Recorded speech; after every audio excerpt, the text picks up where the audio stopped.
Hello, one and all. I extend a very warm welcome to all of you present here today at the Neurodiversity Summit for the year 2022. It gives me immense pleasure to introduce myself before all of you here today. I am Agila Subrahmaniam, a clinical psychologist and behavior therapist by profession. Currently, I am the intervention program manager and psychologist with KinderPass. KinderPass is a digital child health platform where parents can track and boost their child's growth. KinderPass also provides virtual therapy sessions for children who need them.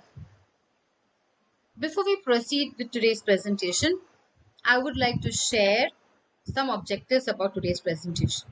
So basically, today's presentation is on inclusive education for the neurodiverse children. Now, what are the objectives that I'm going to talk about today?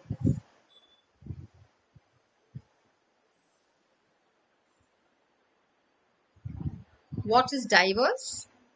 What is neurodiversity? Population considered as neurodiverse, importance of education for the neurodiverse, NEP and the RPW Acts, benefits of inclusive education.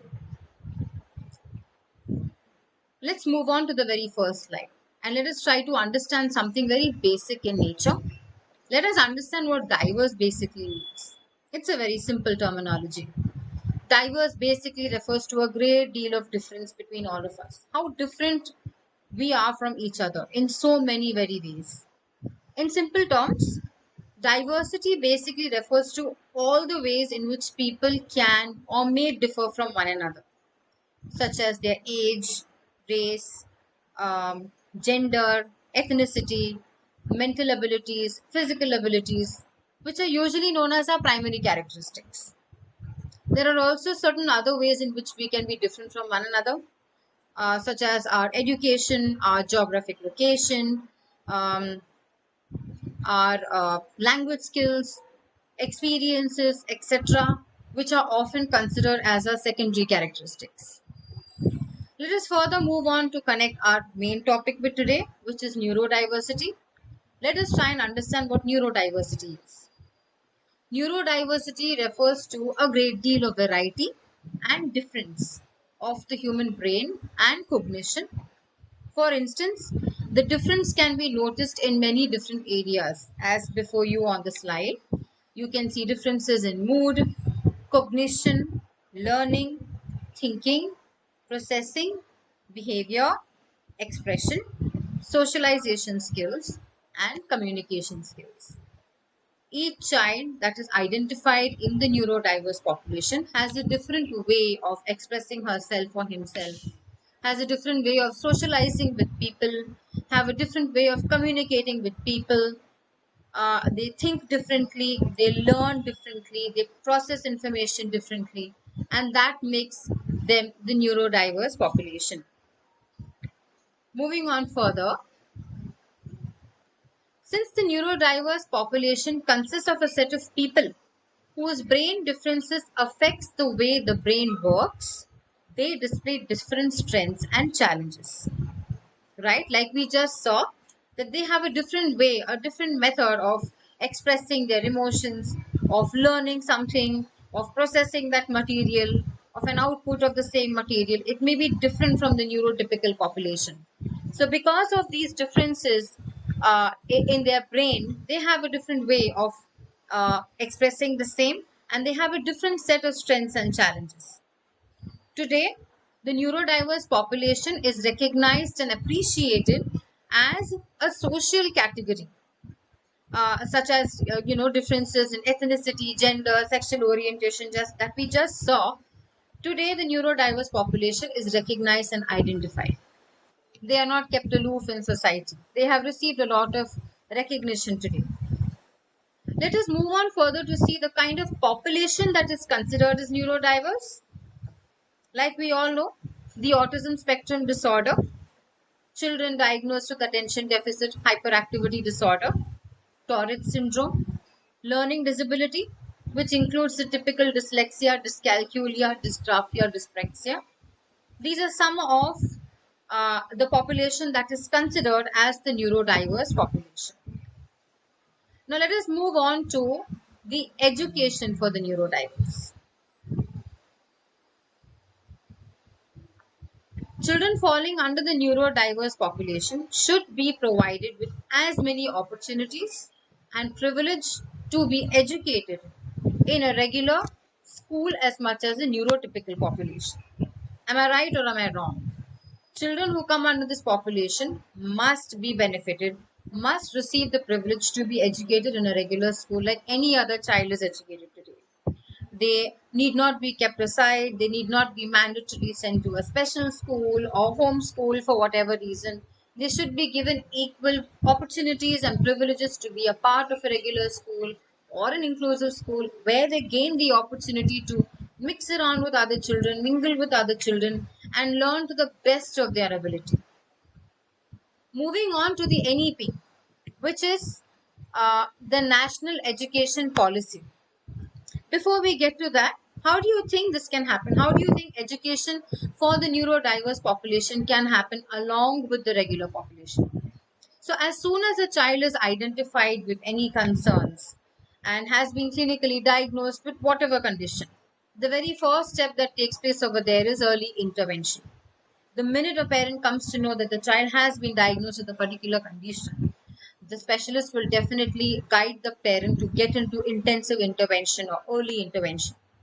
Once all the necessary therapy interventions have commenced, the parent will be provided with all the next steps and guidance that they will require to follow. For the same, today we have plenty of inclusive schools, special schools, online schools, home-based schools as well, meant for the neurodiverse population. There was a time when the neurodiverse did not have much scope or privilege to be a part of schools and mingle with the neurotypical children. Either they had to join a special school or have no future at all. Probably because of one of the three reasons: due to poor awareness or lack of appropriate infrastructure and other necessary facilities in a school. For example, if a child was bound to a wheelchair, probably the school was not equipped to have the child in the school because the child cannot make use of a staircase, etc. Or lack of trained staff to handle them in school. Probably one of the three reasons why the neurodiverse population was not welcomed in the regular schools. Coming back again to the NEP, the National Education Policy 2020.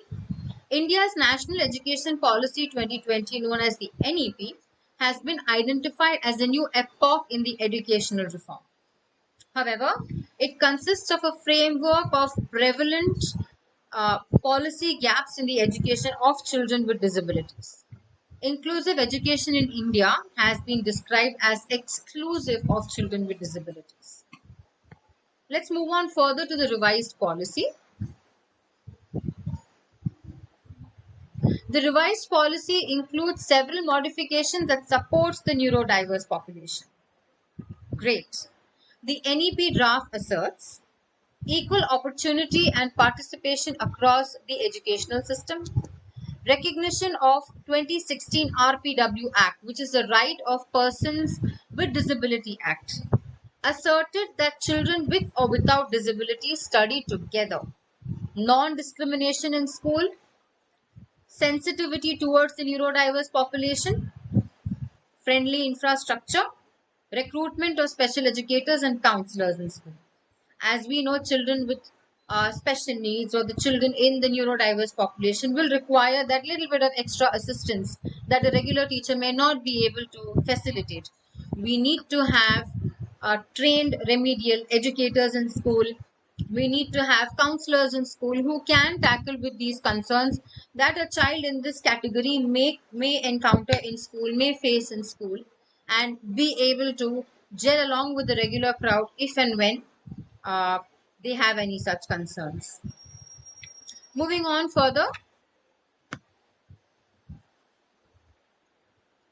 the NEP asserts that children with disabilities have opportunities of equal participation across all the educational system. So we have a different set of schools here. We have special schools, which could be public and private. We have neighborhood schools that could be public and private. And we also have home-based education for children with special needs.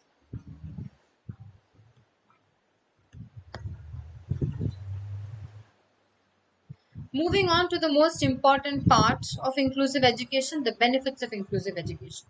Why do you think inclusive education is important? Improved socialization skills and peer interaction, improved communication skills, improved self esteem and confidence, improved understanding of socially accepted behaviors, improved academic performance, improved employment outcomes, and most importantly, independent living. When you have a child bound to the house just because he's been diagnosed with special needs, or if you have a child only visiting a special school, there is no room for the child to ever improve with the socialization skills, peer interaction skills, or communication skills, because the child is going to be restricted with regard to his environment. He's never going to be exposed to something that he can see and learn. We all learn through modeling, we all learn through observation, we all learn only when we see. When children get an opportunity to be a part of the regular school, get an equal opportunity to be a part of the school, there will definitely be an improvement with regard to how they mingle with peers, how they talk to people, what kind of behavior is accepted in society, socially acceptable behaviors, are some small things that are easier for us to help them understand. It boosts their confidence, it boosts their esteem when they are given equal identity in class, when the class is made more sensitive towards their needs, more sensitive towards their condition, when there is no discrimination done in the class between the neurodiverse child and the neurotypical rest of children in the classroom, it makes a big difference to the child. They learn a lot more of things that probably they may not have learned if they did not get the opportunity. It definitely gives them some scope and some hope of some employment. Today we have several pre-vocational centers, vocational centers, giving children with in the neurodiverse population a lot of placements in small companies, in small retail stores, where children can be independent and live a very regular life, trying to be as independent as possible. Well, on this note, I hope that you found this presentation to be very interesting. Thank you very much for the opportunity, and it was a great pleasure. Thank you very much, and have a pleasant day ahead.